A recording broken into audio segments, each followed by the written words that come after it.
ప్రధానమంత్రి నరేంద్ర మోదీ జన్మదిన వేడుకలు పక్షోత్సవాల సందర్భంగా ఈ రోజు గుజరాతీపేట శ్రీకాకుళంలో బీజేపీ పార్టీ ఆధ్వర్యంలో ఘనంగా జరిగాయి।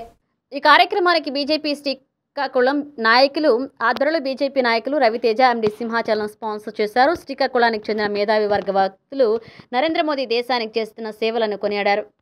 సందర్భంగా రవితేజ ఎండి సింహాచలం నరేంద్ర మోదీ చేపట్టిన అభివృద్ధి కార్యక్రమాల గురించి మాట్లాడారు। ఈ కార్యక్రమంలో చాలా మంది వక్తలు దేశ సమగ్రత అభివృద్ధికి నరేంద్ర మోదీ దేశానికి చేస్తున్న సేవలను గురించి వివరించారు। ఈ రోజు నిజంగా నాకు చాలా సంతోషంగా ఉంది। ఎప్పుడు నుంచి అనుకుంటున్నాను కలవలేకపోయినా నేను ఎంఏఎన్ భట్ల గారికి ఏకలవ్య శిష్యుడు, ఆయన మా ఇచ్చారు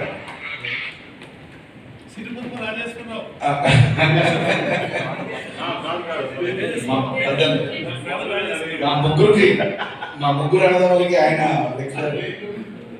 సార్ థ్యాంక్ యూ, మీకు ఇలా చూడటం చాలా సంతోషంగా ఉంది। మనం సబ్జెక్ట్లోకి వస్తే ఈరోజు మోడీ గారి జీవిత చరిత్ర కోసం అంటే బాల్యంలో ఉన్న ఏదైతే మూవీ చూసామో ఎంతమందికి అంటే హిందీ లాంగ్వేజ్లో వచ్చింది కాబట్టి తెలుగు వెర్షన్ మనకి రాలేదు, దానికోసం మనం అడిగాం। తెలుగు వెర్షన్ ఇంకా తయారవుతుంది, ఇంకా తయారవ్వలేదు, వచ్చాక మళ్ళీ ఒకసారి కావాలంటే ఎక్కడ అవకాశం ఉంటే మళ్ళీ ప్రదర్శన చేద్దాం। అందులో ముఖ్యంగా 3 విషయాలు మనకు చెప్తాం జరుగుతున్నాయి।